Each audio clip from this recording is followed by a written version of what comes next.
গল্প অজানা গন্তব্য। লিখেছেন ফাবিহা ফেরদৌস। পরপর দুদিন আমার নামে পার্সেল আসলো। এ নিয়ে বাসার লোকজন আমাকে কিছুটা সন্দেহের চোখেও দেখছে, তা আমি ঠিক বুঝতে পারছি। আর পার্সেলটা যে একটা ছেলে পাঠিয়েছে তা নিশ্চিত সবাই, কারণ পার্সেল নিয়ে আসা লোকটি হাতে পার্সেল দেওয়ার সময় ছেলেটির নাম বলে আমাকে দেয়। নাম জোসেফ।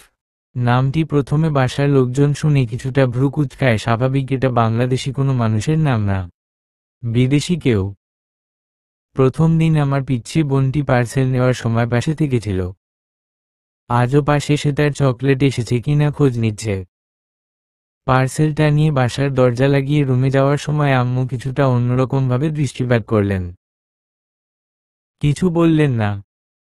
আব্বু বাসায় নেই। রুমে গিয়ে পার্সেলটি খুলছি, খুলে অবাক হয়ে তাকিয়ে আছি। একটা নীল রঙের ডায়েরি। এতটাই গাঢ় নীল যে চোখ ফেরানো যাচ্ছে না। সেই নীল রঙে হালকা একটি মেয়ের জলছাপ দেওয়া। ডায়েরিটা দেখে একদম অভিভূত হয়ে যাই আমি। প্রথম পার্সেলে ছিল একটা বই, প্যারাডাইজ লস্ট। জোসেফের সাথে আমার পরিচয় একটা স্পোকিং ইংলিশ কোচিংয়ে।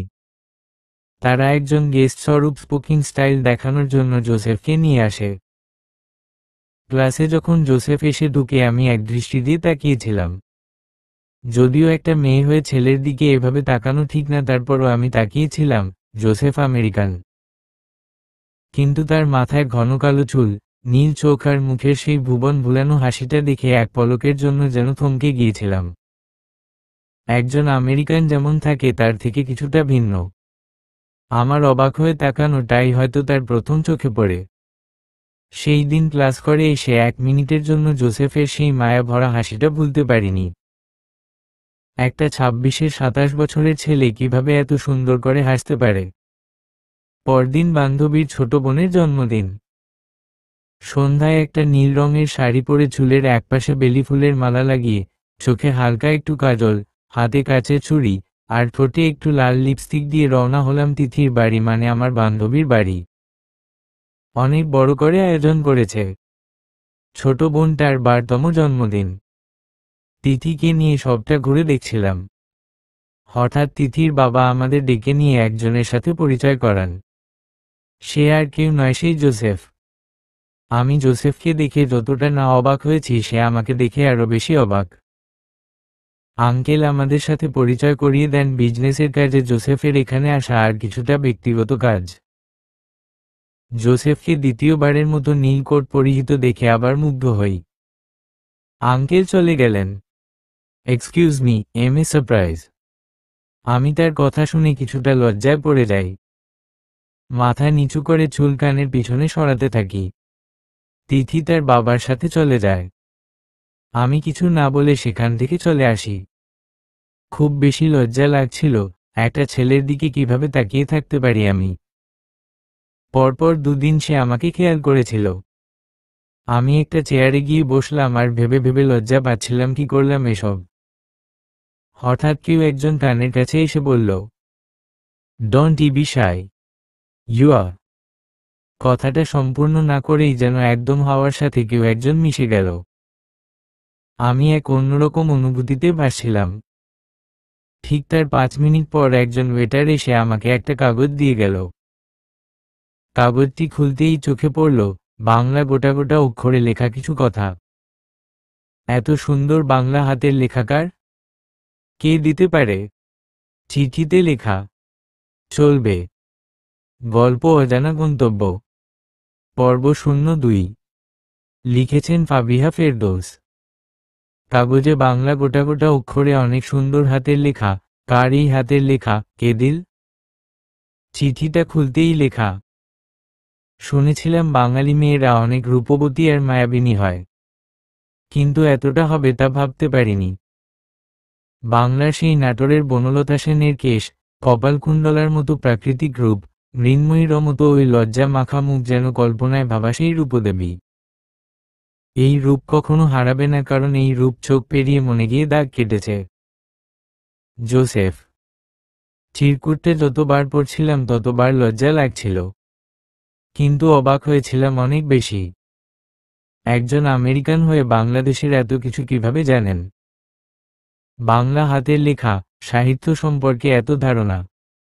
যতই ভাবছি ততই ভাবনার অতলে হারিয়ে যাচ্ছি। হঠাৎ মনে হলো অন্য কথা, আর কিভাবে জোসেফের সাথে দেখা করব? 2 দিন তো এমনি এমনি দেখা হয়ে গেল। মন খারাপ হতে শুরু করলো। কোনো কিছুই ভালো লাগছিল না। 2 দিনের দেখায় কেমন জানি ঘুর লেগে আছে মনে। না পড়তে পারছি না অন্য কিছু। বাসার কোনো কাজে মন লাগছিল না। 4র্থ দিন মন খারাপ করে জানালার গ্রিল ধরে দাঁড়িয়ে আছি। চোখ থেকে এমনি যেন জল পড়ছিল।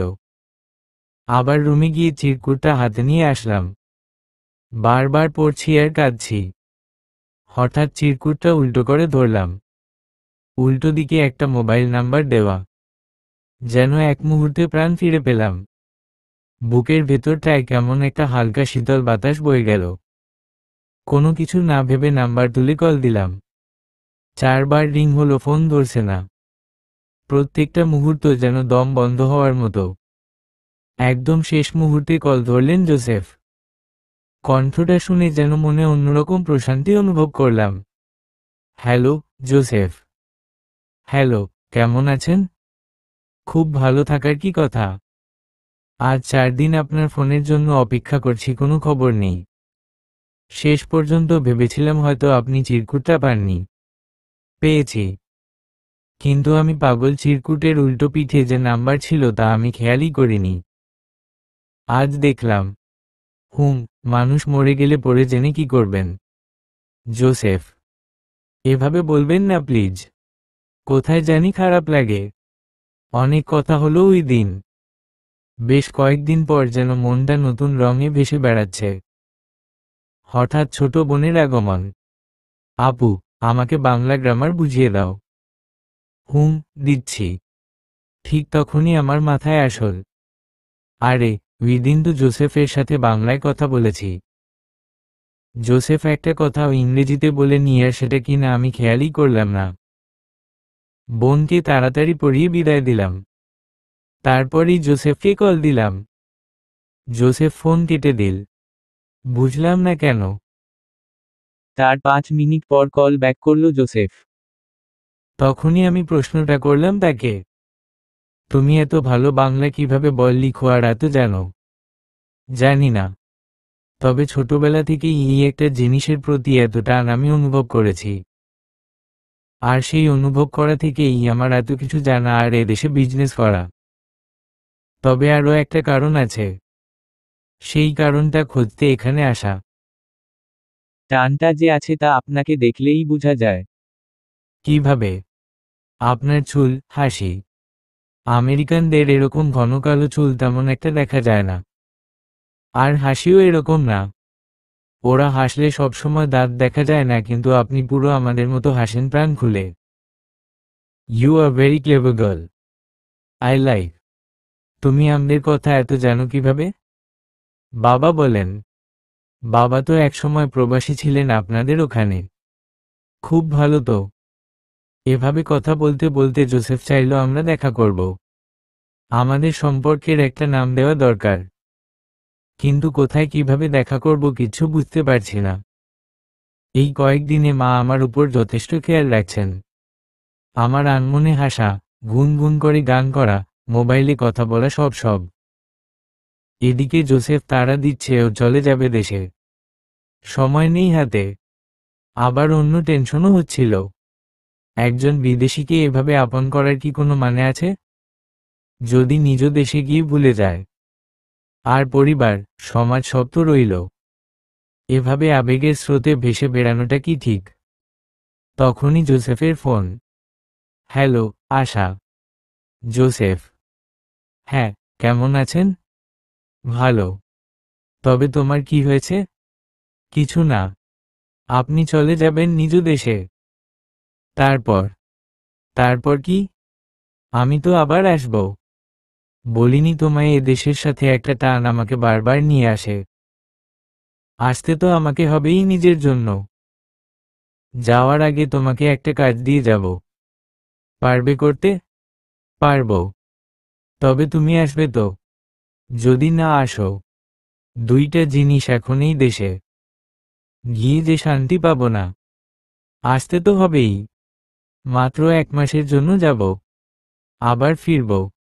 লাস্ট একবার দেখা কর, তোমার সব সংশয় দূর করে দেব। আজ দেখা করব জোসেফের সাথে, কিন্তু বাসায় মেহমান, অন্য ধরনের মেহমান, বুঝাই যাচ্ছে মেয়ে দেখার। আমি কোনো কিছু না ভেবে বাসার পিছনের দরজা দিয়ে বের হতে গেলাম। যখনই দরজা পার হব অমনি ছোট বোন বলল, আপু আম্মু তোমায় ডাকছে। আমি অসহায় দৃষ্টি নিয়ে তাকিয়ে আছি। চলবে গল্প অজানা গন্তব্য, পর্ব 03। লিখেছেন ফাবিহা ফেরদৌস। বাসার পিছন দিকের দরজা দিয়ে যখনই রেডি হয়ে বের হতে যাব ঠিক তখন ছোট বোন পিছন দিক থেকে ডাক দিল, আপু আম্মু ডাকছেন। আমি অসহায় দৃষ্টিতে তাকিয়ে আছি, কি করব বুঝতে পারছি না। এভাবে লুকিয়ে গেলে আরো বিপদ হবে, তাই কেন কিছু না ভেবে গেলাম। চা নিয়ে উনাদের সামনে যেতে হলো। খুব খারাপ লাগছিল। অন্যদিকে জোসেফ আমার জন্য অপেক্ষা করছে, কিন্তু আমি কিছুই করতে পারছি না। তার মাঝে হঠাৎ তিথির কল আসল। আমি উঠে গিয়ে কল ধরলাম, কথা বলি কিছুক্ষণ পর ফিরে আসলাম আবার। মেহমান তখনও সামনে। আম্মুকে বললাম, সামনে সেমিস্টার এক্সামের কিছু বইয়ের শীট সংগ্রহ করতে হবে আজ, তিথির সাথে লাইব্রেরি যাব। আম্মু বাধা দিলেন না। একরকম স্বস্তির নিঃশ্বাস ফেলে বের হলাম ঘর থেকে। তার মধ্যে 18 মিস কল, 16টা মেসেজ জোসেফ করেছে। লাস্ট রিপ্লে দিলাম, আসছি। বিকেল ভোর 4:30। সময়টা বিকেল, সূর্যটা হেলে পড়ছে। নদীর ধারে একরকম ছায় শীতলতা। জোসেফ আমাকে নদীর তীরে আসতে বলেছে, কিন্তু সে কোথায়? 5 মিনিট হয়ে গেলে কেউ নেই। হঠাৎ পেছনে থেকে কেউ চোখ চেপে ধরল। এই প্রথম আমি জোসেফের হাতের স্পর্শ পেলাম। চিনতে ভুল করলাম না, এটাই জোসেফ। কোনো কথা না বলে চোখ ধরে এগিয়ে নিয়ে যাচ্ছে। যখন চোখ ছাড়ল জোসেফ, সারপ্রাইজ। আমি অবাক হয়ে তাকিয়েছিলাম। নদীর তীরে সুন্দর একটা নৌকা সাজানো, ফুল আর রঙিন কাগজ দিয়ে, তার দুপাশে পানিতে বড় বড় কদম পাতার মধ্যে গোলাপ আর গাঁদা ফুল ভাসছে পানিতে। অনেকগুলো। শেষ বিকেলের আলো আর তীরের সবুজ ঘাস আর নৌকার মনোরম দৃশ্যে আমি এক প্রকার হারিয়ে গেছি। আমার অবাক হওয়া থামল জোসেফের কথা শুনে। কেমন লাগলো? যদিও আমি সাজাতে পারি না তেমন এসব। আর এই প্রকৃতিকে কি সাজাব, এমনি এত সুন্দর। আমি বলার ভাষা হারিয়ে ফেলেছি, কি বলবো। চারদিক এতটা সুন্দর লাগছিল, তার চেয়ে সুন্দর লাগছিল এই মানুষটাকে। যেন প্রকৃতি থেকে আপন হাতে নিজ সৌন্দর্য দিয়ে গড়েছে। আমি কিছু বলার আগেই সে হাঁটু নিচু করে বসে পড়ল। আমি তোমাকে আমার সারা জীবনের জন্য পাশে চাই। আমি শুধু বেঁচে থাকতে চাই না, বেঁচে থাকার মানে বুঝতে চাই। জীবনের সব রঙই তোমাকে নিয়ে আমার রংধনু আঁকতে চাই। পাশে থাকবে তো? আমি এই প্রথম ওর হাতটা ধরলাম। বললাম, এই হাত ধরাটা যেন প্রথম আর শেষ হাত ধরা হয়। কারণ হাতটা ছাড়লে তো আবার ধরার প্রয়োজন পড়বে। এভাবে জীবনের প্রতিটি সময়ে একসাথে চলার অঙ্গীকার করলাম। একটা আংটি পরিয়ে দিল জোসেফ। কিন্তু আমি তো কিছুই আনিনি। আমারটা পাওয়া থাকলো। আশা। আমার এখানে আসার একটা প্রধান কারণ আছে। আমি একটা মানুষকে খুঁজতে এসেছি, যে মানুষটার সাথে আমার অনেক কিছু জড়িয়ে আছে। কে তিনি? কোন জায়গার? এই তো পাশের শমশের নগরের আবু ইসহাক নামের একজনকে খুঁজতে এসেছি, কিন্তু তিনি আর নেই। গত 1 মাস আগে মারা গেছেন। আমার ভীষণ রকম দরকার ছিল ওনার কাছে, ভীষণ। কি এমন দরকার? আর একজন বাংলাদেশির সাথে এত জরুরি কি কথা তোমার জোসেফ? সেটা আমিও জানি না। সেটা ক্লিয়ার হতেই এখানে আসা। ওনার এক বন্ধু ছিলেন, সেই বন্ধুর সাথে আমার অনেক কিছু। কিন্তু আবু ইসহাক আঙ্কেলের নাম ছাড়া আরো কিছুই জানি না আমি। তুমি চিন্তা করো না, শমশের নগর আমার নানা বাড়ি। আমি ওই নামের কেউ থাকলে খোঁজ নিব, খুব তাড়াতাড়ি। কিন্তু কি এমন দরকার তোমার? ওই যে বললে না তুমি, আমার চুল, আমার হাসি, তার এই রহস্য, এইগুলো। আমার মায়ের খুব শরীর খারাপ, কালই আমি চলে যাব। তবে 1 মাস পর খুব তাড়াতাড়ি ফিরব। আমেরিকা থেকে আরো কিছু ইনফরমেশন জানতে হবে। তাহলে সুবিধা হবে। মায়ের শরীর খারাপ বললে না তো?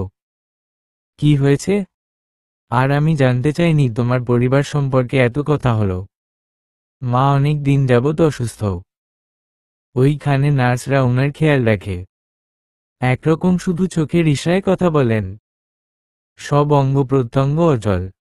এই মাই সব। একজন জ্ঞানী আছেন আমার, তার কাছ থেকে সব তথ্য পাওয়া। ইনি শেষ ভরসা।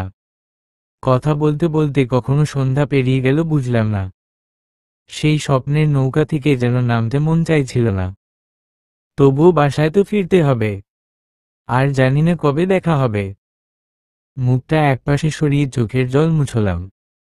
জোসেফ সেটা বুঝতে পেরে ওর হাত দুটো দিয়ে মুখটা ধরে বলল, পাগলি, কাঁদছ কেন? এটা তো শুরু মাত্র।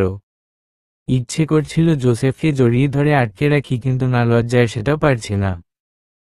ও মুখ থেকে হাতটা নামিয়ে আমার হাতটা ধরে বলল, চল এগিয়ে দেই তোমায়। আমার ভীষণ কান্না পাচ্ছিল। ইচ্ছে করছিল এই মুহূর্তটাকে এখানেই আটকে দেই। যদি এই সময়টুকু আটকে রাখতে পারত মানুষ। আমাকে রিকশায় তুলে দিল। আমি রিকশায় ওঠার আগে ভাবলাম, সেতে আমেরিকান আমি না হয় বাঙালি, লজ্জা লাগে। সে তো পারত একটু জড়িয়ে ধরতে। ভাবতে মনটা খারাপ হয়ে গেল। কি ভাবছ? তোমায় জড়িয়ে ধরতে খুব ইচ্ছে করছে, কিন্তু না। এ পর্যন্তই ভালো। আমি বাঙালিদের কৃষ্টি কালচারকে সম্মান করি। আমার ভালো লাগে এরকম একটু দূরত্ব, যা সম্পর্ককে মজবুত করে। আমি অবাক হলাম তার কথায়। এত ভক্তি। লজ্জা পেলাম। বিদায় নিলাম তার কাছ থেকে। আজ 17 দিনে 2টা পার্সেল হাতে পেয়েছি। কিন্তু সমস্যা হলো, কাল সন্ধ্যা হতে তাকে ফোনে পাচ্ছি না, অনলাইনে নাই, কোথায়। মনে এক অজানা ভয় ঢুকল। কি হবে? কিসের সন্ধানে জোসেফ? কথা না বলে যেন আর পারছি না। কোথায় পাবো? 26 ঘন্টা 13 মিনিট 7 সেকেন্ডেই যেন ধম বন্ধ হয়ে আসে। চলবে। গল্প অজানা গন্তব্য, পর্ব 04। লিখেছেন ফাবিহা ফেরদৌস। কোথায় পাবো? 26 ঘন্টা 13 মিনিট 7 সেকেন্ডে যেন আমার দম বন্ধ হয়ে আসছিল। পাচ্ছি না কোথাও জোসেফকে। কোনো খারাপ কিছু ঘটেনি তো? না, আর ভাবতে পারছি না কিছু। পরদিন সকালে বাসায় একরকম ব্যস্ততা দেখলাম কোচিং থেকে এসে। মাকে জিজ্ঞেস করতেই বললেন নানাবাড়ি যেতে হবে। হুট করে নানাবাড়ি যাওয়াটা কেমন জানি লাগলো আমার কাছে। আম্মু, আব্বু, ছোট বোন, দাদু, আমরা সবাই রওনা হলাম নানাবাড়ি। ভালোই হলো। জোসেফের দেওয়া তথ্যটা সম্পর্কে জানতে পারবো। নানাবাড়ি পৌঁছতে পৌঁছতে বিকেল হয়ে গেল। সবার সাথে কুশল বিনিময় করে মামাতো বোন তুলিকে নিয়ে রুমে গেলাম। আপু, কেমন লাগছে কালকের জন্য? তুলি, কালকের জন্য মানে? বারে, তুমি কিছু জানো না? কেন হুট করে তোমরা এসেছো এখানে? শুভ ভাইয়ারা তো আসছে কাল তোমাকে দেখতে। কয়েকদিন আগেই না শুনলাম তোমাদের বাসায় শুভ ভাইয়ার মা আর বোন রেখা আপু গেছেন। কাল শুভ ভাইয়া নিজে দেখবে তোমাকে। তুলির কথা শুনে এক প্রকার মাথা ঘোরাচ্ছে। একে তো জোসেফের কোনো খোঁজ নেই আজ 2 দিন। তার উপর এসব। শুভ ভাইয়া মামি চাচাতো বোনের ছেলে। আত্মীয় আমাদের। কিন্তু এসব কিছুই ভাবতে পারছি না। সন্ধ্যা পেরিয়ে গেছে, মামাতো ভাই বোনেরা হইচই করছে, মামি আম্মু দাদু মিলে গল্প করছে আর কালকের আয়োজন করছে। আমার কোনো কিছুতেই মন লাগছে না। একদিকে জোসেফ, অন্যদিকে এসব চলছে। খুব কান্না পাচ্ছিল। প্রতিটা মুহূর্ত যে কতটা কষ্টদায়ক তা বলে বুঝাতে পারবো না। হঠাৎ তুলি আসল। আপু, তোর মোবাইলে কল আসছে বারবার। আমি দৌড়ে মোবাইলটা হাতে নিলাম। মোবাইল স্ক্রিনে নাম্বার দেখে চোখ থেকে যেন অবিরত জল পড়ছে। তুলিকে কিছুটা আড়াল করে রুমে গিয়ে ফোন ধরলাম। কি? কোথায় ছিলে এই 2 দিন? জানো কি হচ্ছে আমার? জানি, বুঝতে পারছি। মায়ের শরীর খুব খারাপ, অন্য শহরে আরো ভালো জায়গায় অ্যাডমিট করাই, কিন্তু যাতায়াত পথে গাড়ি অ্যাক্সিডেন্টে মোবাইল ব্যাগ সব ব্রিজের নিচে পড়ে যায়।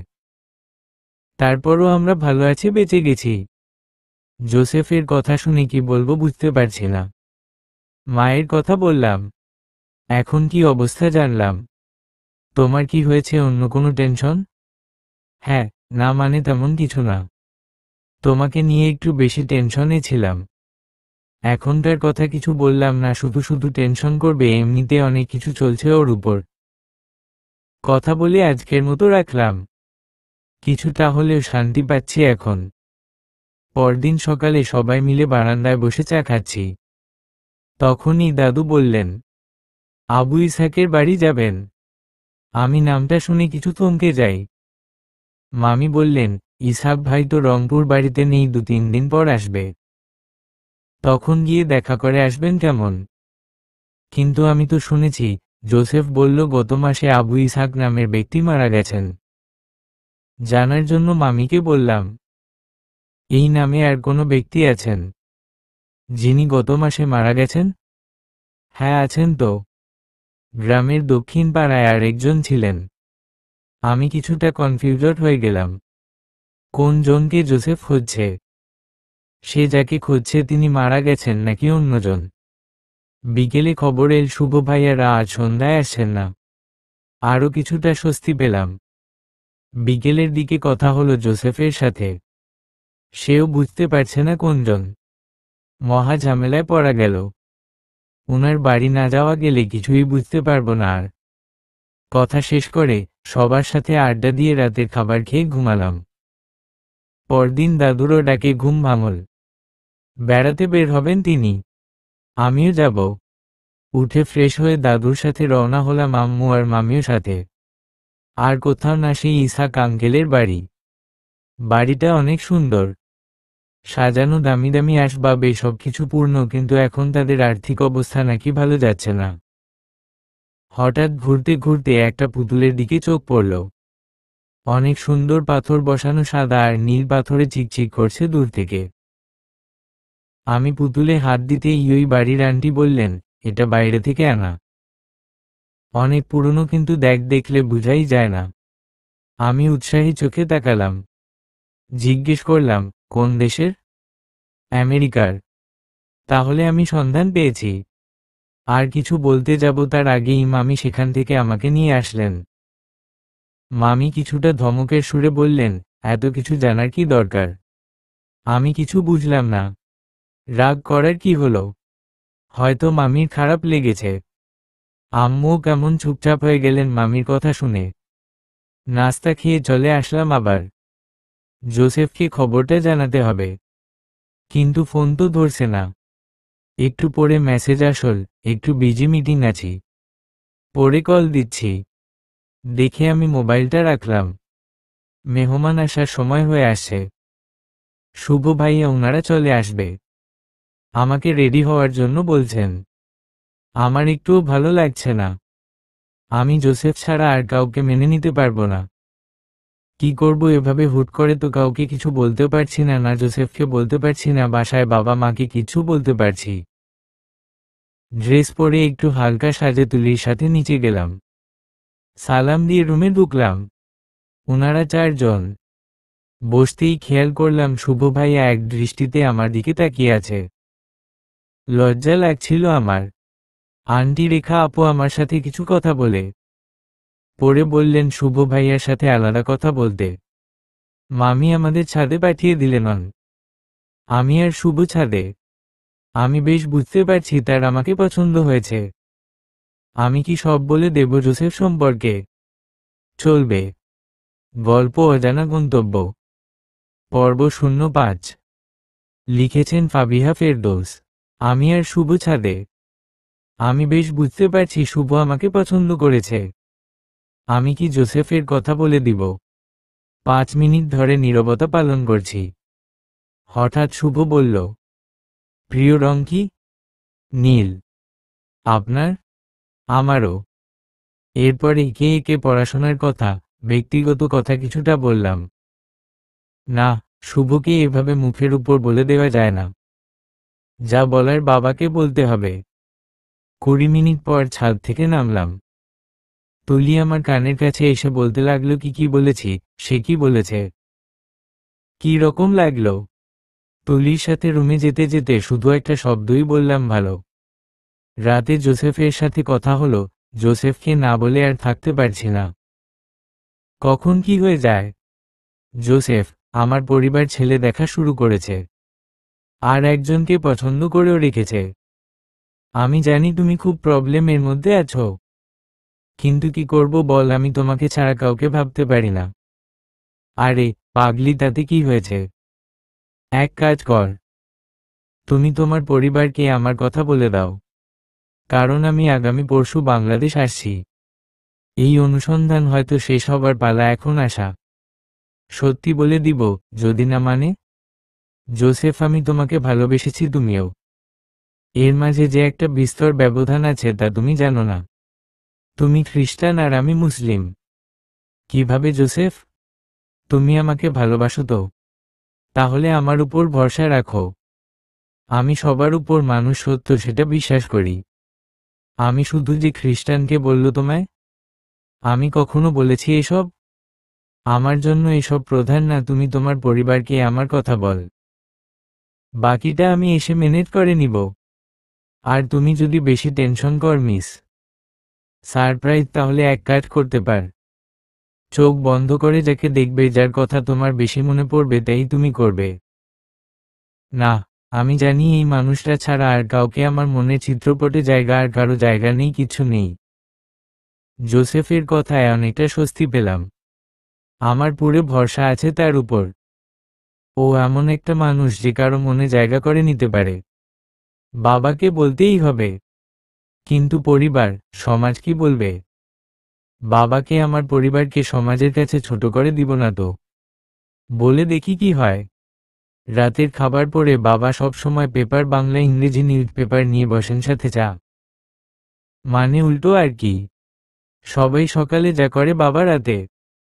ভয়ে ভয়ে বাবার রুমের দিকে গেলাম। বাবা মা একসাথে বসে কি যেন আলাপ করছিলেন, আমাকে দেখে খানিকটা চুপ হয়ে গেলেন। কি রে মা, কিছু বলবি? বাবা: হ্যাঁ, বলবেই তো, আজ শুভর সাথে কথা হয়েছিল না ওর, আমি তো ওর কাছেই যাচ্ছিলাম। আম্মু: হ্যাঁ বাবা। মানে? লজ্জা পাসনে মা? বল কি বলবি? কোনো কিছু খারাপ লেগেছে শুভর? না বাবা, তেমন কিছু না, অন্য একটা বিষয়। কি, পড়ালেখা? সব শেষ হবে, কোনো চিন্তা করিস না। না বাবা, আসলে আমি একজনকে পছন্দ করি। নাম জোসেফ। আব্বু আম্মু দুজনই অবাক হয়ে তাকিয়ে আছেন।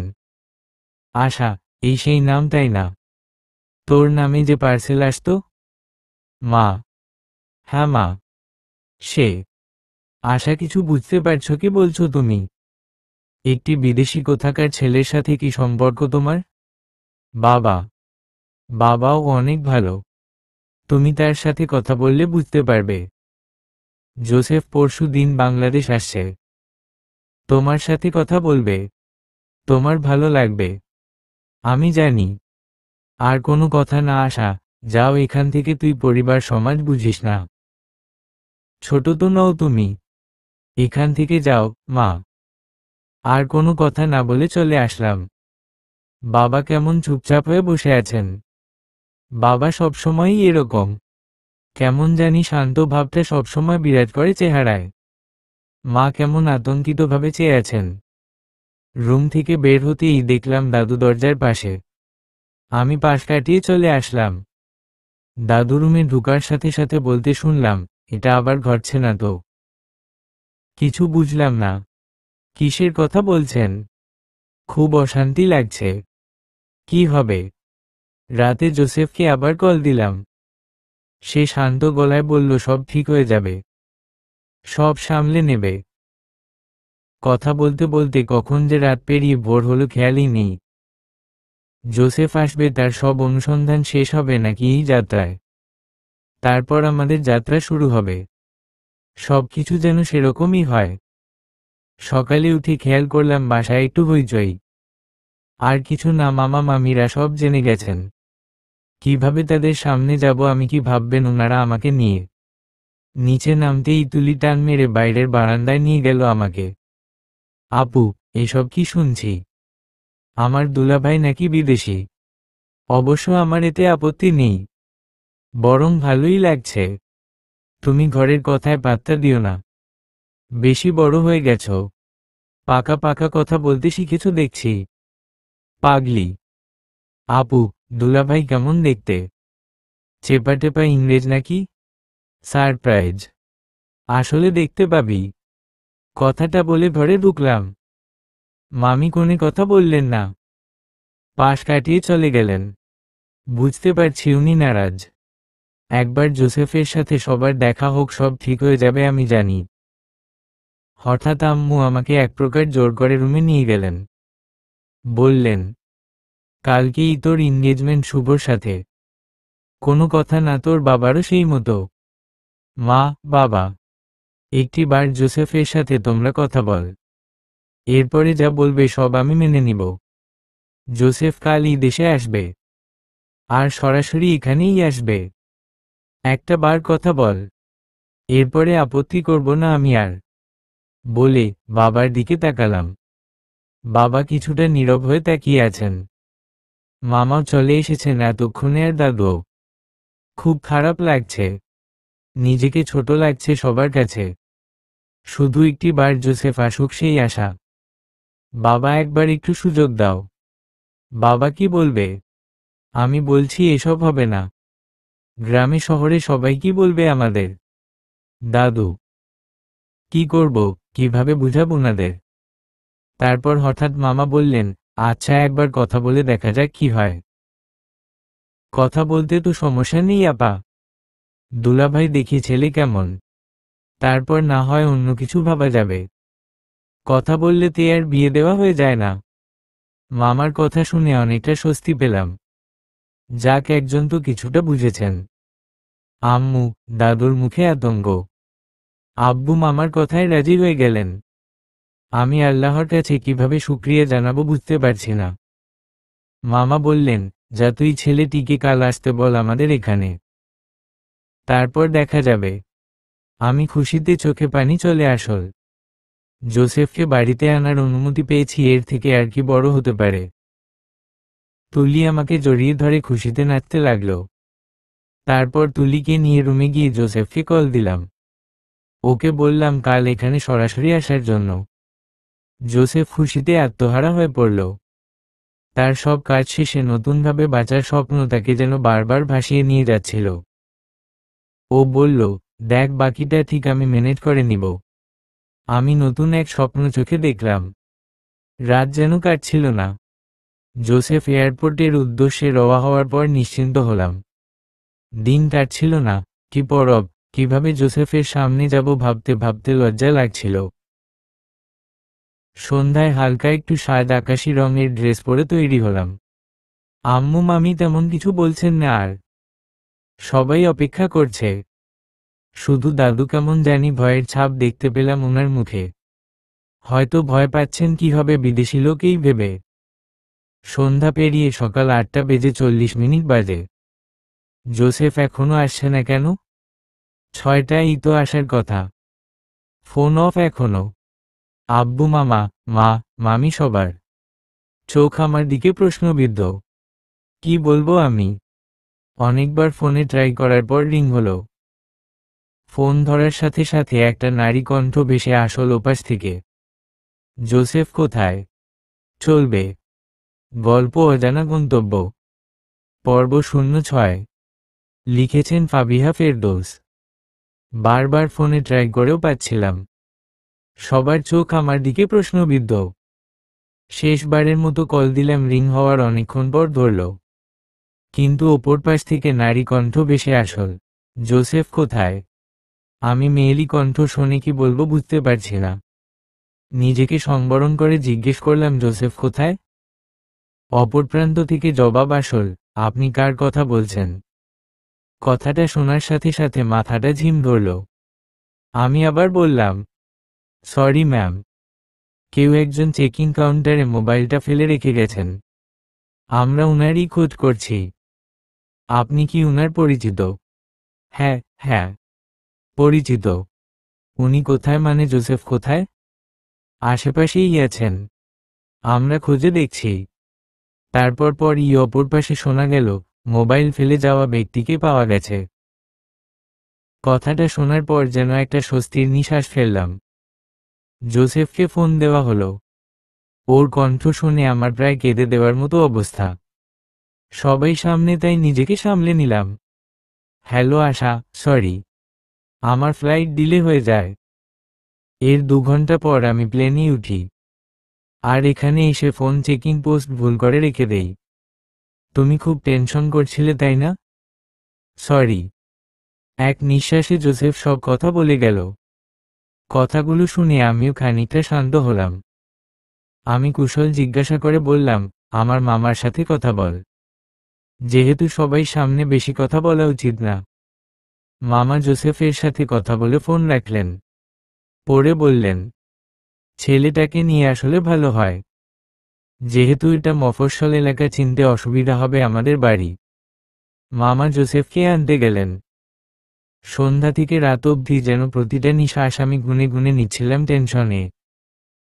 মামা যাওয়ার পর কিছু হালকা হলাম। রাত সকাল 10:20 জোসেফকে নিয়ে মামা বাড়ি আসলেন। জোসেফ সামনের ড্রয়িং রুমে বসা। মামা, বাবা, আম্মু, মামি সব ওখানে। জোসেফ ঘরে ঢুকার সাথে সাথে ইশারায় একবার কথা হয়েছিল, এই শেষ।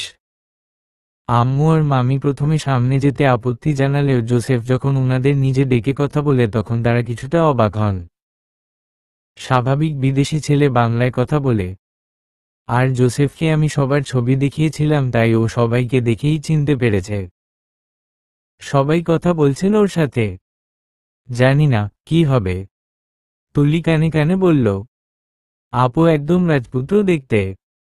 কোথায় পেলে? ইংরেজরা এরকমও হয় দেখতে। পিচ্ছি আমার বোনটা এসে বলল, ওই ভাইয়াকে বললে না আমার জন্য চকলেট আনতে। যাও, কথা বলবো না উনার সাথে। সাথে সাথে জোসেফ রিনিকে ডেকে নিয়ে চকলেট বক্সটা হাতে দিল। রাতের খাওয়া শেষ করে রুমে বসে আছি। হঠাৎ মোবাইলে মেসেজ আসল, বাইরে আসো, একসাথে চাঁদ দেখবো, অনেক সুন্দর চাঁদনিপুষর রাত আজ। যদি সুযোগ করে আসতে একবার। আমি ভয়ে ভয়ে মেসেজ দিলাম, দেখ যদি কেউ এখন দেখে হিতের বিপরীত হয়ে যাবে। এখনো ঘরের কি মতো তা জানতে পারিনি। সরি। আচ্ছা দেখি, আসলে টেক্সট দিব। মেসেজ দিয়েই জানলার পাশে দাঁড়ালাম, অনেক সুন্দর সত্যি। ইচ্ছা করছিল যাই, কিন্তু ভয় লাগছে। হঠাৎ তুলি এসে বলল, আপু চল তোমাকে এগিয়ে দেই। কোথায়? এই যে তোমার যেখানে যেতে ইচ্ছে করছে। মেসেজ দেখলাম। তুই লুকিয়ে লুকিয়ে এসব দেখছিলি। অবশ্য তুলির সাথে গেলে কেউ কিছু মনে করবে না, তাই বেশি কথা না বাড়িয়ে গেলাম। উপরে ছাদে গিয়ে দেখি জোসেফ আগে থেকে দাঁড়িয়ে আছে। তুলি চলে গেছে। আমি আস্তে আস্তে যেয়ে তার কাঁধে হাত রাখলাম। একা একা দাঁড়িয়ে আছো? তো কি করব? ঘরের চাঁদকে তো দেখা যাবে না, তাই এই চাঁদকেই দেখছি। সঙ্গিনী তো আসবেন না বলেছিলেন। আমি কিছুটা লজ্জা পেয়ে গেলাম। জোসেফ হাত ধরে ছাদের একপাশে নিয়ে গেল। সেখানে বসলাম। হাতে হাত ধরে ওর কাঁধে মাথা রেখে অনেক গল্প করলাম। স্বপ্নের জাল বুনলাম আগামী দিনের। প্রায় 1-1.5 ঘন্টা পর চলে আসলাম। ভাবিনি এভাবে এমন এক চাঁদনিপুষর রাতে একসাথে এতটা সময় কাটালাম। যেন স্বপ্ন মনে হচ্ছে। পরদিন সকালে তাড়াতাড়ি উঠে গেলাম। টেবিলে নাস্তা দেওয়া হচ্ছে। সবার মুখ দেখে কি সিদ্ধান্ত হতে পারে বুঝতে চেষ্টা করলাম, কিন্তু কোনো কিছু বুঝতে পারছি না। টেবিলে বাবা আসলেন, মামাও আসলেন। দাদু মুখ এখনো কিছুটা ভয়ার্ত। সব শেষে জোসেফ আসল। সবাইকে সালাম দিয়ে টেবিলে বসলো, যদিও সে মুসলিম না। কোনো কথা নেই আর। কেমন জানি ভয় লাগছে। টেবিলে বসা অবস্থায় মামা বললেন, দুলাভাই তাহলে আশাকে আমরা আমাদের ডিসিশন জানিয়ে দেই। কথাটা শোনার পরই যেন বুকটা ধক করে উঠল। কি শুনবো এখন, কি অপেক্ষা করছে আমার জন্য কিচ্ছু জানি না। বাবা কিছু নিরাশ মুখ নিয়ে বললেন, দেখ জোসেফ, তোমার মা বাবার সাথে এখনো আমাদের কথা হয়নি।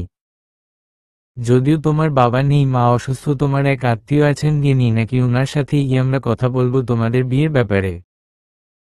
কথাটা শুনে আমি নিজের কানকে যেন বিশ্বাস করতে পারছিলাম না।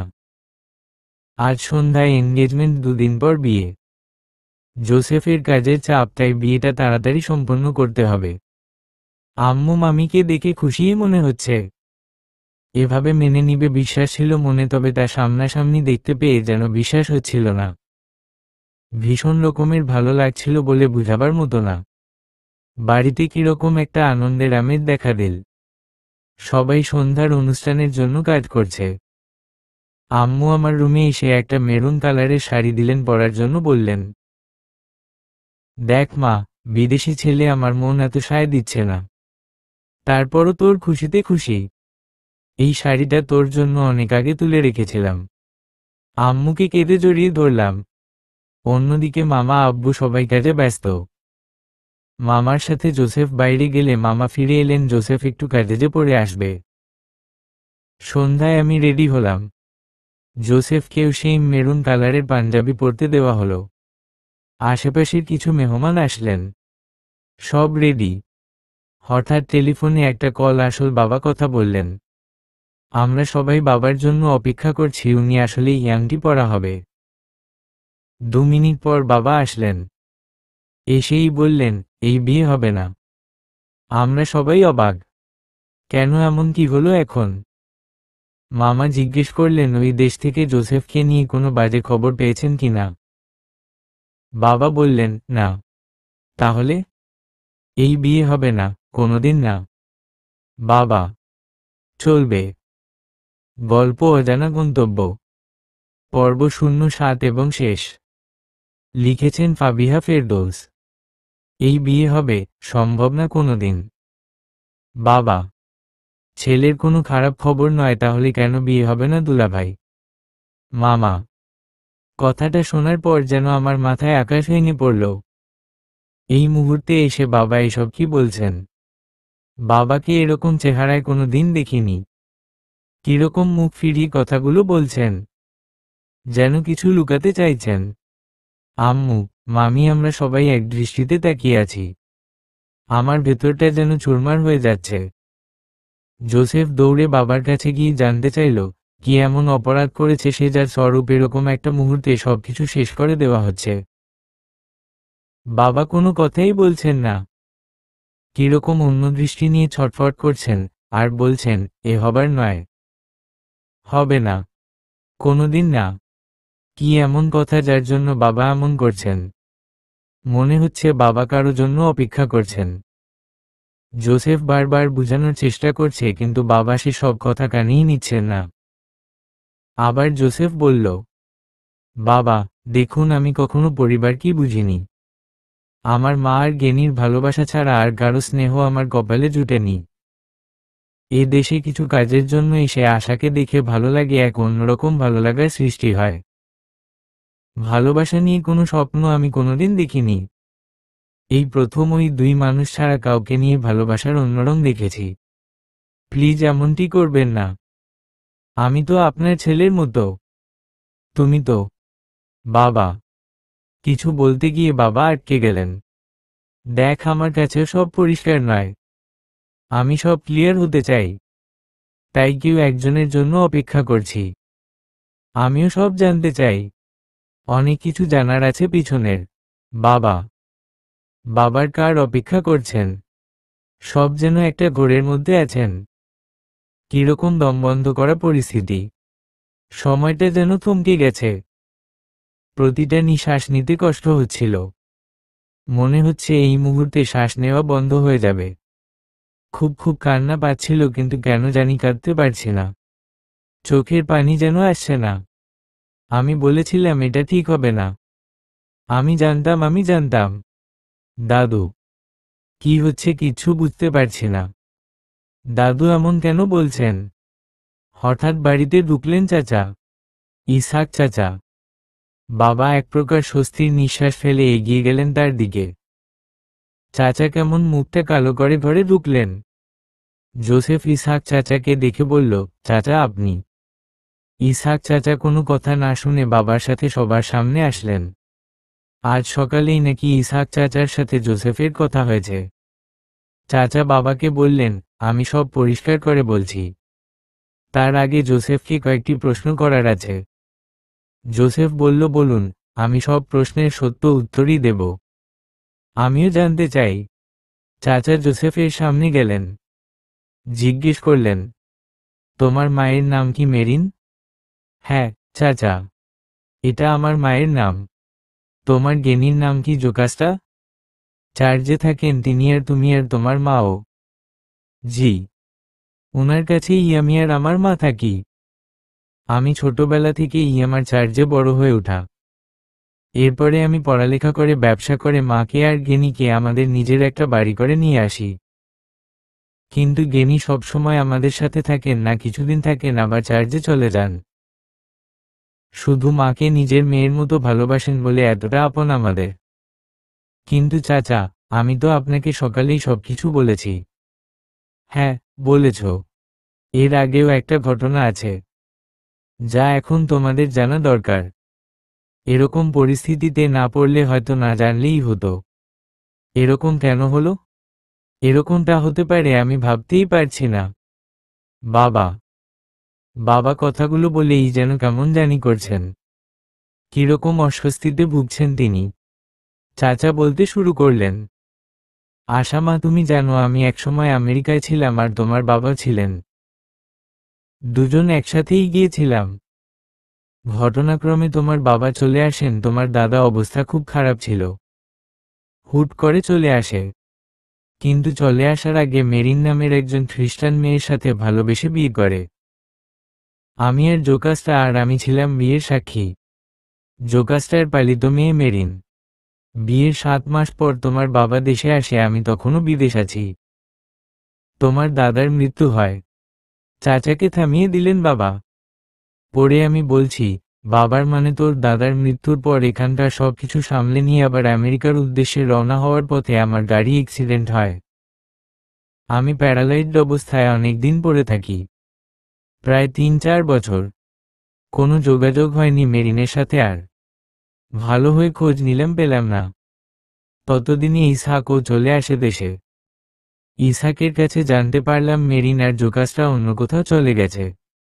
বাবা এরপর চাচা বললেন, আমি দেশের আসার আগে জানতে পেরেছিলাম, শুনেছিলাম মেরিনের অন্য আরেক জায়গায় বিয়ে হয়ে গেছে অন্যত্র গিয়ে।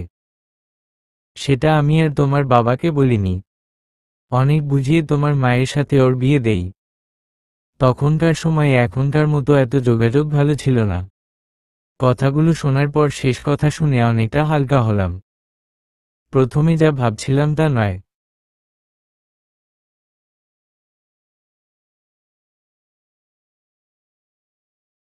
জোসেফের মায়ের অন্যত্র বিয়ে হয়েছিল। আমি আর জোসেফ একজন আরেকজনের দিকে তাকালাম। আম্মু মামি মামা যেন বাকরুদ্ধ হয়ে আছেন। কোনো কথা নেই কারো মুখে। পরিবেশটা যেন থমকে আছে।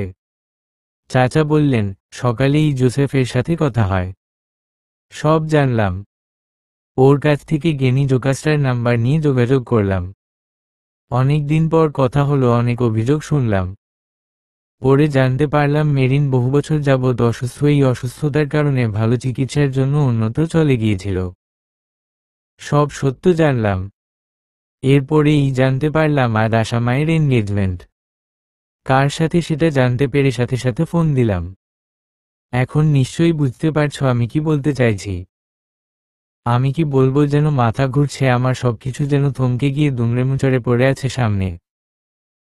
জোসেফের মিশ্র চেহারা, এই দেশের প্রতি এত টান, সবকিছু যেন এক বৃত্তে আবদ্ধ হচ্ছে। জোসেফ একবার বলেছি তার চুল আর হাসির রহস্য উদ্ঘাটনে এখানে আসা, ততটা ঠিক বুঝতে পারিনি তখন। তাহলে কি? অন্যদিকে জোসেফ বলল, আমার মা আর গেনি কখনো আমার পিতাকে নিয়ে কোনো খারাপ মন্তব্য করেননি আমার সাথে। মার সাথে কাটানো বাবার প্রতিটা সময়ের কথা তিনি আমাকে বলে শোনাতেন।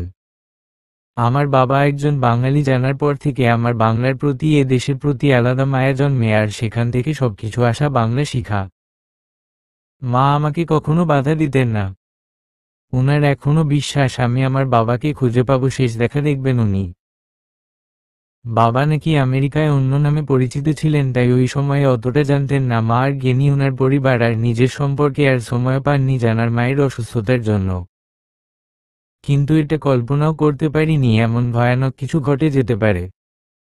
আমি বুঝতে পারিনি, একদম বুঝতে পারিনি। যাকে নিয়ে নতুনভাবে বাঁচার স্বপ্ন দেখছি সে আমার। নিয়তি মানুষকে কোথায় নিয়ে কোন গন্তব্যে পৌঁছায় তা কেউ বলতে পারে না। অজানা পথে আমরা না জেনেই ভুল করি। কিন্তু এই দুটি মানুষের, জোসেফ আর আশার ভালোবাসা তো জানতো না তাদের জন্য কি অপেক্ষা করছে। দুটি হৃদয় শুধু হাহাকারে পূর্ণ। যেখানে সৃষ্টিকর্তার ইচ্ছা না থাকে সেখানে মানুষ কি করতে। কিন্তু এই নিষ্পাপ মন দুটো কিভাবে মেনে নিবে তাদের গত রাতের হাতে হাত ধরে যে স্বপ্ন সেটা সেখান পর্যন্ত থেমে থাকবে। তারা এরকম না অন্যরকম সম্পর্কে আবদ্ধ জন্মলগ্ন থেকেই। তারা যে এক বাবার ওরসজাত সন্তান। অজানা গন্তব্যে তারা পা রেখেছিল অবুঝ হৃদয়।